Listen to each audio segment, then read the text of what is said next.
그리고 오늘은 우리 KM 고등부 그리고 또 청년들과 함께 연합으로 찬양을 풍성하게 올려드렸습니다. 우리 찬양팀에도 격려의 박수 부탁을 드리겠습니다.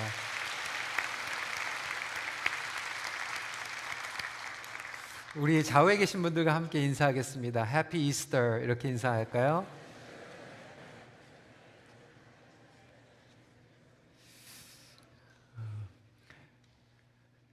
오늘은 다른 날과 조금 특별하게 풍성한 찬양으로 준비를 더 많이 했습니다. 마가복음 16장 말씀을 통하여서 부활하신 예수를 만나다 제목으로 말씀을 전하겠습니다. 온전한 믿음은 부활하신 예수 그리스도를 만남으로 이루어집니다. 죄 없는 예수 그리스도께서 십자가의 고난과 죽음을 감당해 주셨습니다. 바로 우리의 죄와 허물 때문입니다. 하지만 죽음이 끝이 아니죠. 예수님께서는 장사한 지 사흘 만에 죽음을 이기시고 부활하셨습니다. 그것이 복음인 줄 믿으시기 바랍니다. 그러므로 우리 믿는 자들에게는 죽음이 끝이 아닙니다. 정말로 부활 신앙을 가진 성도들은 예수 안에서 흔들리지 않는 소망을 갖게 됩니다. 절망 가운데서도 그 부활의 신앙을 붙잡고 다시 일어나게 됩니다. 아무리 어려운 가운데 있어도 부활 신앙을 가지신 분들은 하나님께서 기쁨과 자유와 평강을 부어주십니다. 그것이 바로 부활 신앙이라고 하는 것입니다. 사도 바울은 부활이 없다면 우리의 믿음이 헛것이라고 확언을 하고 있습니다. 고린도전서 15장 14절 말씀 한 목소리로 읽도록 하겠습니다. 시작. 그리스도께서 만일 다시 살아나지 못하셨으면 우리가 전파하는 것도 헛것이요 또 너희 믿음도 헛것이며. 다시 말하자면 부활을 믿지 않는 신앙은 헛된 신앙이다라고 설명하고 있습니다. 그럼에도 불구하고 안타깝게 부활이 없는 것 같이 살아가는 성도들의 모습을 보게 됩니다. 교회는 나오고 신앙생활을 하고 있지만 여전히 절망감과 소망을 잃어버린 채 연약함과 실패감 가운데에서 인생을 살아가고 계시는 분들이 있습니다. 영원한 것을 바라보지 못하고 이 세상에 있는 것들에 연연하면서 살아가게 되는 거죠.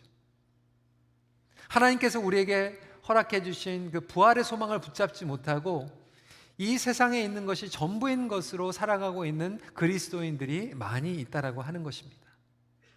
오늘 본문을 보면 제자들과 여인들이 부활을 믿지 못하고 기쁨과 소망을 잃어버린 채 주저앉아 있는 모습을 발견하게 됩니다. 저는 오늘 말씀을 통하여서 왜 부활신앙이 중요한가? 부활신앙이 빠져있는 신앙생활은 어떻게 되는 것인가? 그리고 부활신앙을 가진 성도들에게는 어떠한 표적이 드러나는가에 대해서 함께 나누길 원합니다. 첫 번째로 부활을 믿지 않고도 신앙생활을 할 수 있다라고 하는 거예요. 여러분, 이것은 굉장히 심각한 이야기입니다. 아니, 부활을 믿지 않는데 어떻게 신앙생활을 할 수 있을까요? 제가 수년 전에 한번 캐나다 연합교회 목사님과 1대1로 미팅을 하다가 충격을 받게 되었습니다. 이 목사님의 말은 이렇게 시작을 합니다. 예수님의 티칭이 너무나도 좋은 티칭이라고 하는 거예요. 예수님께서는 우리에게 꼭 필요한 말씀을 주셨다라고 하는 거죠. 예수님은 가난한 사람들을 섬기셔서 우리는 그것을 배워야 되고 겸손한 마음으로 또 섬김의 자리에 가셨기 때문에 똑같이 배워야 된다라고 하는 거예요. 예수님이 죄가 없으신데도 불구하고 우리를 위하여서 희생적 사랑으로 십자가에 돌아가신 것도 믿는다고 이야기했습니다. 하지만 그 목사님 마지막 부분, 하지만 예수님께서 부활하신 것은 못 믿겠다라고 하는 거예요. 하지만 나는 예수님을 따르기 때문에 기독교인이라고 자신 있게 말할 수 있다라고 설명하는 거였습니다. 여러분, 부활을 믿지 않고서도요, 종교 생활을 할 수 있어요. 부활을 믿지 않고도 얼마든지 우리가 사람들을 섬기고 신앙생활을 한다라고 여길 수 있다라고 하는 것입니다. 분명한 것은 부활을 믿지 않은 신앙은 온전한 신앙이 아닙니다. 그럼에도 불구하고 너무나도 많은 교회 다니는 성도들이 부활을 믿지 않고 신앙생활을 하고 있다라고 하는 거예요. 어떻게 가능할까요? 첫 번째로 그것은 인간적 관계에 의한 신앙생활입니다. 의리 때문에 나오는 거예요. 충성심 때문에 나오게 되는 것입니다. 감사함 때문에 신앙생활을 하는 거예요. 물론 다 그런 경우는 아니지만 특히 우리 북미, 미국이나 캐나다 같은 경우에는 기독교 문화와 국가에서 살아가고 있습니다. 그러니까 교회 나오면 사람들을 만날 수가 있어요. 교회 나오면 한인들을 만날 수 있어요. 교회 나오면 우리 자녀들이 조금 한인 2세들, 3세들과 좀 만나서 결혼할 수 있지 않을까, 이런 바람도 가질 수 있습니다. 저는 그것이 잘못된 것이라고 생각하지 않습니다. 하나님께서는 우리의 친구의 관계도 사용하셔서 전도를 하시기 때문에 그렇습니다. 근데 문제는 거기에서 머문다라고 하는 것입니다. 어떤 분들은 예수님께 받은 그 티칭이 너무나도 감사해요. 예수님께서 나에게 주신 그 감동과 예배에서 드리는 그 은혜가 너무나도 내 마음 가운데 짠하기 때문에 무언가를 하고 싶은 마음이 생길 수가 있습니다. 오늘 본문에 보면 여인들의 정성과 헌신을 보게 됩니다. 그들은 예수님께 공생의 사역 때 너무나도 큰 은혜를 받았어요. 병의 고침을 받았고 귀신이 쫓김에 나감을 경험했습니다. 그렇게 그들은 그 예수님의 은혜를 갖고 싶었어요. 십자가에서 돌아가신 예수님을 그냥 놔둘 수가 없었어요. 죽은 시체라도 무언가를 해야 될 것만 같았습니다. 그래서 오늘 1절 말씀은 예수께 바르기 위하여 향품을 사다 두었다가, 하지만 안타까운 사실은 여기까지만 해도 그 여인들은 예수님의 부활을 믿지 못했습니다. 성도 여러분, 혹시 저와 여러분들의 모습이 그렇지는 않습니까? 교회에 나와서 예수님이 좋아서, 예수님의 가르침이 좋아서, 나에게 온 은혜와 감동이 있기 때문에 사람들과 함께 있는 것이 좋아서 교회에서 열심히 섬깁니다. 무언가를 해야만 할 것 같아요. 그런데 가슴 깊이 우리의 믿음 가운데에서는 말씀도 좋고 섬김도 좋은데 부활을 믿지 못해요.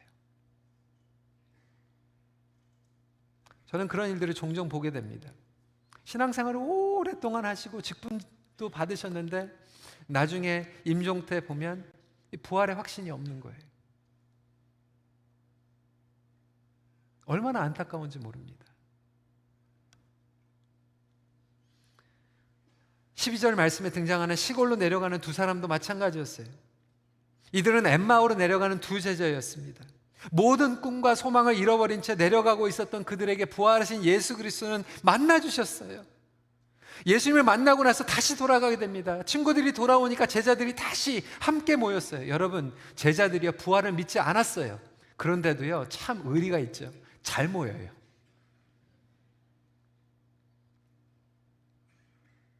여러분, 교회가 부활을 믿지 않고서도 잘 모일 수 있습니다. 자선단체들 보면요 잘 모입니다.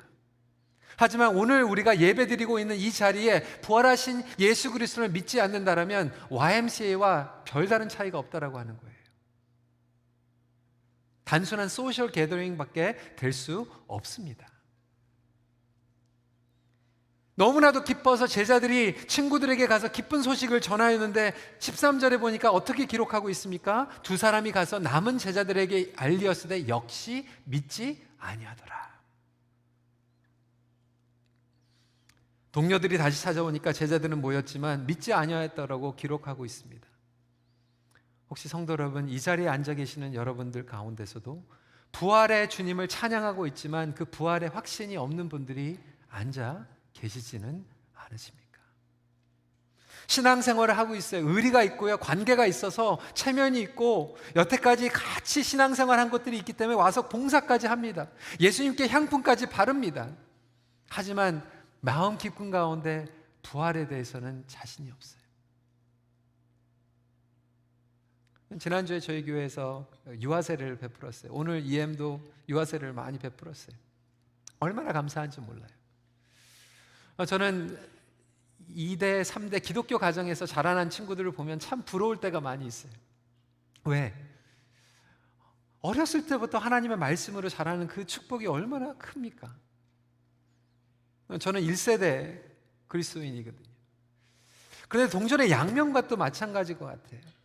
반대편으로 생각해서 만약에 우리가 정말로 태어났는데 자라났는데 기독교 환경에서 태어나지 못하고 만약에 저와 여러분들이 핍박받고 있는 북인도나 모슬람 나라나 중국 같은 데에서 여러분들이 지금 신앙생활을 하고 있다라고 한다면, 그래서 예수 그리스도를 믿을 동시에 여러분들이 집안에서 쫓겨나고 여러분들의 집이 불태워지고 여러분들이 감옥에 들어가는 그런 상황 가운데 있다라면 얼마나 많은 성도들이 예수님께서 부활하셨습니다라고 하는 담대한 믿음을 가지고 선포할 수 있을까? 그 질문을 저와 여러분들이 해봐야 된다라고 하는 거예요.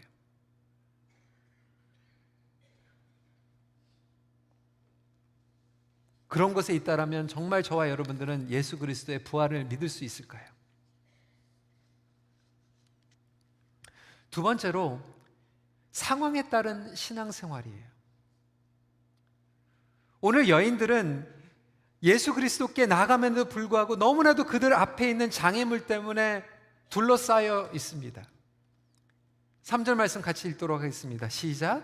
서로 말하되 누가 우리를 위하여 무덤 문에서 돌을 굴려 주리여 하더니. 그 문밖에 보이지 않는 거예요. 그런데 그 돌이 4절에 보니까 심히 크더라. 영어 성경을 보면 they were overwhelmed by big stone 이라고 이야기하고 있습니다. 그들에게 주어진 상황이 너무나도 컸던 거예요. 두려웠어요. 무서웠어요. 모든 것을 정성스럽게 준비했지만 이러한 기본적인 장애물 때문에 염려하고 있는 여인들의 모습을 보게 됩니다. 8절 말씀 읽어볼까요? 시작. 여인들이 몹시 놀라 떨며 나와 무덤에서 도망하고 무서워하여 아무에게도 아무 말도 하지 못하더라.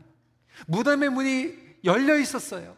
천사가 나타나서 예수님께서 부활하셨다라고 말씀하셨어요. 거기서 끝난 거 아니에요. 너희들은 가서 베드로와 제자들에게 빨리 전하라라고 분명하게 이야기했는데 빈 무덤을 보고 천사의 선포함을 듣는데도 불구하고 여인들이 두려워서 상황 때문에 증거하지 못해요.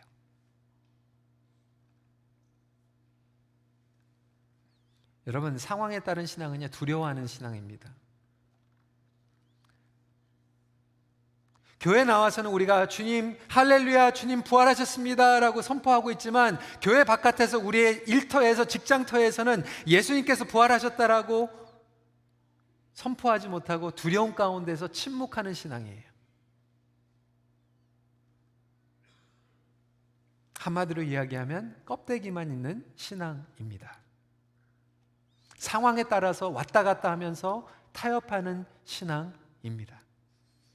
그러한 신앙은 우리를 절망감과 실패감과 두려움 가운데서 이겨내지 못하게 하는 신앙이라고 하는 거예요. 그래서 제 첫 번째 포인트가 어떻게 보면 되게 억시모론, 말이 안 되는 것 같지만 부활을 안 믿고도 교회 생활 할 수 있다라고 하는 거예요. 사랑하는 성도 여러분, 부활을 믿으십니까? 부활을 믿고 신앙생활을 하고 계십니까? 아니면 부활을 믿지 않고 종교생활을 하고 계십니까? 분명한 것은 두 번째 포인트로 부활 신앙이 구원과 심판을 결정합니다.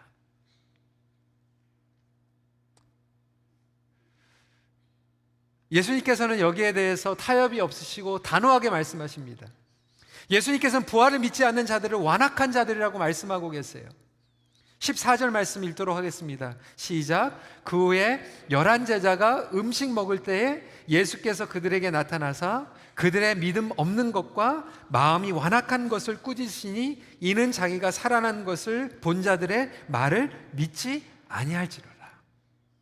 여러분, 제자들이 열심히 잘 모였어요. 예수님이 십자가에 돌아가신 것을 믿었어요. 그런데 부활하신 것은 믿지 않았어요. 예수님께서 제자들을 질책하십니다. 부활을 믿지 않는 믿음은 예수님을 믿는 믿음이 아닙니다. 예수님께서 말씀하시는 온전한 믿음은 부활까지 믿는 믿음입니다. 그래서 여기 16절 말씀을 보니까 믿고 세례를 받는 사람은 구원을 얻을 것이요 믿지 않는 사람은 정죄를 받으리라. 제가 아까 말씀드렸던 그 목사님은 I'm a follower of Jesus라고 자신 있게 얘기했어요. 나는 예수님의 가르침을 따르는 사람입니다. 예수님의 십자가를 따르는 사람입니다.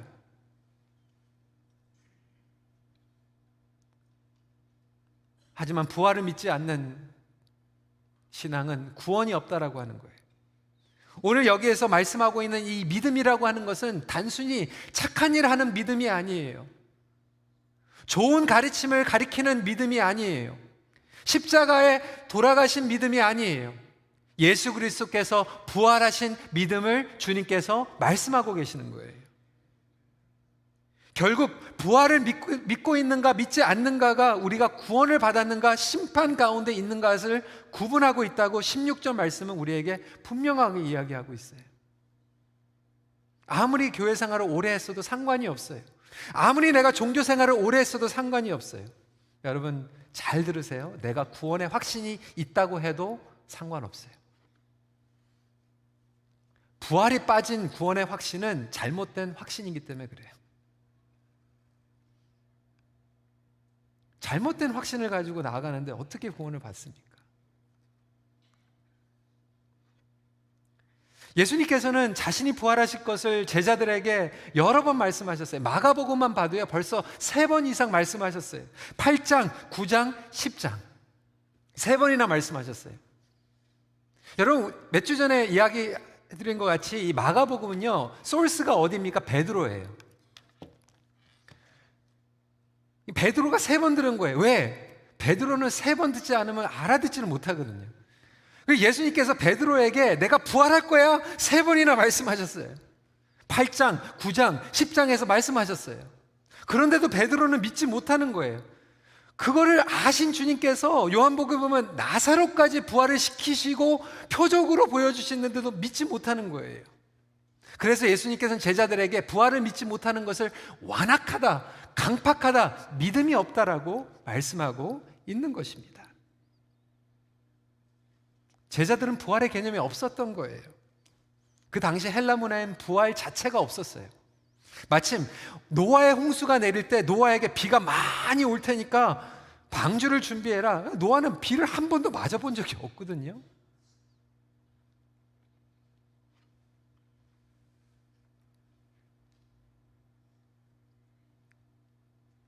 하지만 우리가 오늘 말씀을 통하여서 자신 있게 선포할 수 있는 것은 그 제자들이 믿지 못했는데도 불구하고 결국 부활하신 예수님께서 그들 앞에 나왔을 때 그들은 도저히 이제는 부인할 수 없는 복음의 진리라고 하는 것을 깨닫게 됐다라고 하는 거예요. 바로 저와 여러분들이 부활하신 예수님을 만나길 간절히 소원합니다. 그랬을 때 거짓말하고 도망갔고 배반했던 자기의 목숨 하나 부지하려고 도망갔던 그 제자들이 부활하신 예수 그리스도를 만나고 나서 그들의 인생이 바뀌고 나중에는 그 복음 때문에 정말로 순교까지 감당하면서 모든 제자들이 십자가에 그리고 처형받으며 돌에 맞아서 순교를 당하기까지 됩니다. 왜 그랬을까요?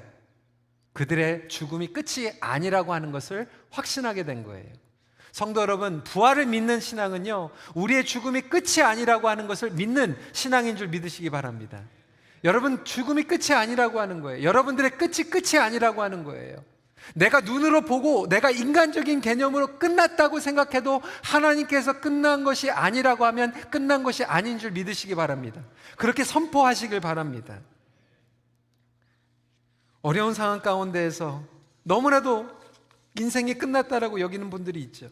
여러분 16장은요 15장의 연결이에요. 15장은 이렇게 끝나고 있습니다. 47절에 보니까 막달라 마리아와 요새의 어머니 마리아가 예수 든 것을 보더라. 그들의 눈으로 봤어요. 분명히 목격했어요. 끝났다라고 생각했어요. 그런데 15장에서 끝난 것이 아니라 복음은 16장에서 부활의 복음으로 다시 선포된 줄 믿으시기 바랍니다. 여러분들의 인생이 15장에서 끝나는 것은 비극인 줄 아세요? 우리의 인생이 15장에서 끝날 수가 없어요. 내가 지켜보고 내가 간증하고 이것은 끝났다, 죽었다, 실패했다, 우리는 소망이 없다라고 여길지 몰라도 예수님께서 부활하신 그 확신을 갖고 있는 성도들에게는 16장까지 있는 인생이 선포되시길 간절히 축원합니다. 하나님의 역사는 새롭게 시작되고 있는 거예요. 부활하신 예수님을 만난 제자들의 신앙은 완전히 바뀌게 됩니다. 확신을 가진 부활 신앙을 가진 신앙생활을 시작하게 되는 거예요.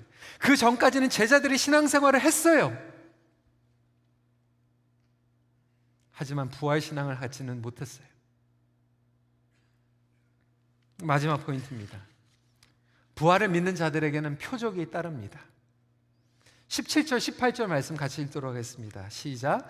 믿는 자들에게는 이런 표적이 따르리니 곧 그들이 내 이름으로 귀신을 쫓아내며 새 방언을 말하며 뱀을 집어들리며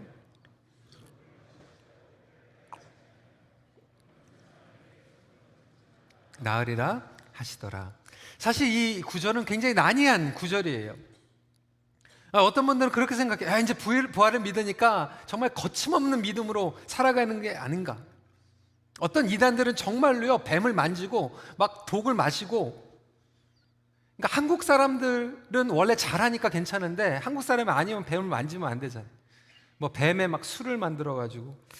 그런데 이 시험하기 위해서 독을 만지고 뭐 뱀을 만지고 독을 마시라는 얘기가 아니에요. 이 얘기는 reckless faith고, 지금 주님께서 말씀하시는 것은 거침없는 reckless 모험적인 신앙을 얘기하는 것이 아니라 resurrection faith를 말씀하고 계시는 거예요.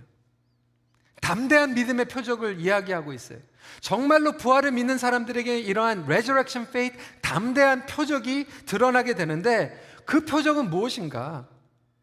인생의 끝이 아니고 소망 가운데에서 담대한 믿음으로 살아가게 된다라고 하는 거예요. 인간적인 모습으로 봤을 때는 무너지고 끝난 것 같은데, 이 부활의 신앙을 가지고 나니까 예수님께서 우리에게 다시 힘과 용기를 주시고 일어날 수 있는 믿음을 주신다라고 하는 거예요.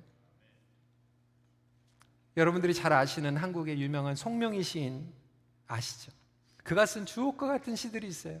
수많은 곡들이 찬양으로 쓰여졌어요. 저는 제가 어렸을 때 좋아하던 그 찬양 가운데, 나 가진 재물 없으나 나 남이 가진 건 나 없으나, 얼마나 좋은지 몰라요. 그 찬양에 얼마나 큰 간증이 되는지 몰라요. 이 송명희 시인이 이렇게 고백을 합니다. 그녀의 일기장이에요. 그녀의 책이에요. 1963년 나는 초여름 태어났다. 어머니의 양수가 터져 9달 만에 세상에 나온 나는 여물지 못한 계란처럼 힘없이 살다가 생후 일주일쯤 지난 하루 저녁 동안 숨이 멈추었다. 그래서인지 나는 뇌성마비 장애인의 삶으로 살게 되었다. 자유롭지 못한 몸과 가난한 집안 살림에 여러 가지 억누르는 환경들이 나를 날마다 서글프게 했지만, 그 속에서 17세의 방황과 설레이던 가슴으로 하나님을 만나서 하나님이 나의 사는 목표가 되었다. 초등학교 문턱조차 밟지 못한 나에게 하나님은 시를 불러주셨다. 그리고 1985년 매스컴을 통해 나는 세상에 알려졌고, 저서 25권을 써 하늘의 시인이라고 불러지게 되었다. 인간적으로는 살아갈 수 없는 그런 상황 가운데서도 그녀의 그 비밀은 부활하신 주님을 만난 거예요. 미국에도 유명한 사람이 있죠. 조니 에릭슨 타라. 그의 아버지는 올림픽 수영 선수였어요. 자기도 수영 선수가 되는 꿈을 가지고 있었어요. 근데 어린 나이에 다이빙 레슨을 하다가 잘못 그 깊이를 깨달아 가지고 다이빙을 하다가 전신 마비가 되어버렸어요. 쿼드리폴리지게 되었어요.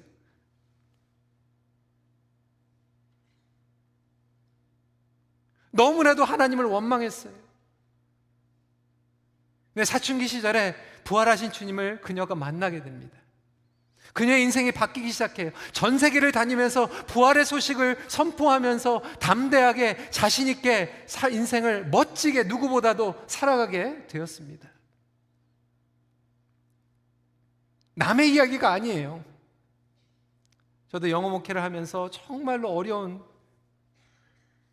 상황 가운데 있는 성도들을 만나게 됐어요. 제가 결혼 주례를 하고요, 몇 년 있다가 임신을 했어요. 얼마나 감사한지 몰라요. 기도까지 해줬어요. 건강하게 태어났어요. 근데 일주일 만에 갑자기 시저가 오게 되고, 어려운 상황 가운데 스키치에 가서 저도 밤에 뛰쳐나갔어요. 근데 그 어려운 상황 가운데서 뇌성마비가 찾아오게 되었어요. 너무나도 그 어려운 상황 가운데인데요, 괴로워하고 울고 기도하다가 결국 하나님께서 그들을 만나 주셨어요. 부활하신 주님을 만난 거예요. 너무나도 담대하게, 당당하게 하나님을 섬기고 그 자녀를 돌보고 하나님을 예배하는 그 모습이 얼마나 감사한지 몰라요. 저는 그 모습을 지켜볼 때마다 정말로 부활을 믿는 표적이 이러한 믿음의 표적이다라고 하는 것을 다시 한번 상기하게 됩니다. 오늘날 질병 가운데 계신 분들이 계세요. 여러분들이 육신의 연약한 가운데에서 우리의 이 땅에 있는 우리의 육체적인 장막은 무너지고 있지만 결코 우리가 실망하고 낙심하지 않는 이유는 부활하신 주님을 우리가 만났기 때문에 그 표적이 저와 여러분들의 있기 때문에인 줄 믿으시기 바랍니다. 사랑하는 사람들을 먼저 보내신 분들 계세요. 하지만 우리가 담대한 모습으로 신앙생활을 할 수 있는 이유가 무엇입니까? 부활을 믿기 때문이에요. 외로움 가운데, 상처 가운데 계신 분들이 말씀 가운데에서 용서하고 다시 한번 그 관계 회복을 경험할 수 있는 것이 바로 부활의 표적인 줄 믿으시기 바랍니다. 상황이 변하지 않는다고 해도 부활 안에서 우리는 완전하게 되는 담대한 믿음을 저희들에게 부어주고 계시는 거예요. 저는 우리 큰빛교회가 부활의 표적이 일어나길 간절히 소원합니다. 이 세상을 살아가면서 낙심하고 절망 가운데 있는 분들이 큰빛교회에 왔더니 야, 이 교회는 부활의 표적이 있구나. 내 인생이 끝난 것 같은데 절망 가운데 있는데 정말로 흔들리지 않는 소망이 있구나. 할렐루야, 부활하신 주님을 만났습니다 라고 하는 간증이 우리 교회 가운데 선포되길 간절히 소원합니다. 새 창조가 일어나는 거예요. 새로운 부르심과 새로운 언어와 새로운 믿음과 새로운 권위와 새로운 능력이 부활하신 주님 가운데 우리에게 부어주실 줄 믿으시기 바랍니다.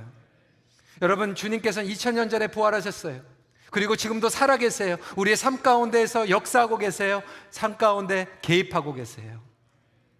그렇다면 어려운 가운데 계신 분들, 부활의 예수 그리스도를 붙잡고 다시 한번 절망 가운데 일어나시길 주님의 이름으로 축복합니다. 말씀을 정리합니다. 그 살아계신 주님께서 저희들에게 외치고 계시는 거예요.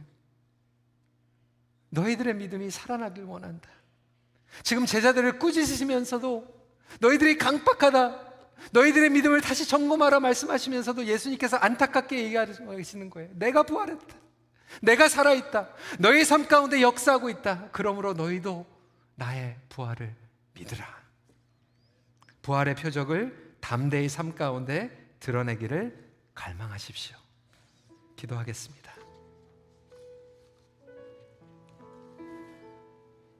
성도 여러분,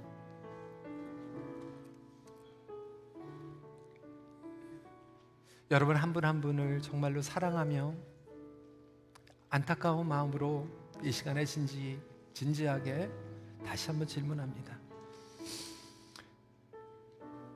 여러분, 혹시 여러분들이 부활을 믿지 못하고 신앙생활을 하고 계시지는 않습니까?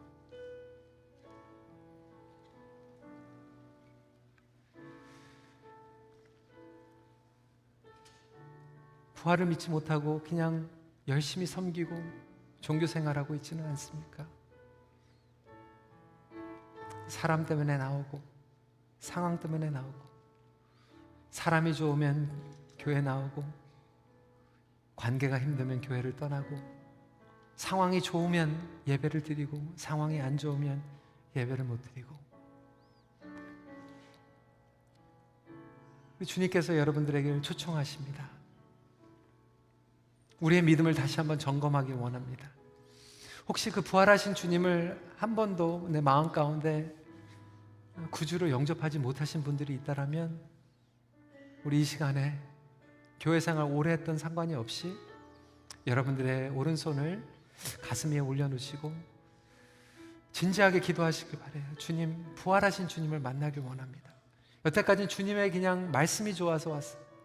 주님 십자가에서 나를 위해서 희생하여 주신 거 감사해서 그 은혜 보답하려고 나왔지만 이제는 부활하신 주님을 내 구주로 영접하고 이제는 그 부활의 표적을 나의 삶 가운데 담대히 드러나며 부활의 소망이 나의 삶 가운데 드러나길 원합니다. 이 시간에 잠시 기도하는 시간 드리도록 하겠습니다. 기도하겠습니다.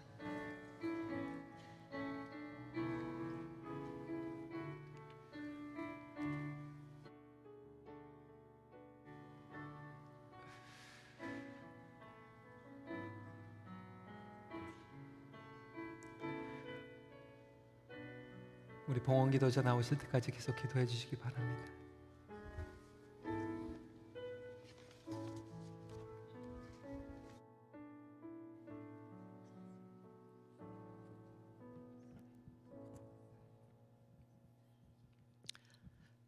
하나님 아버지, 부활절 아침에 찬양과 예배로 아버지께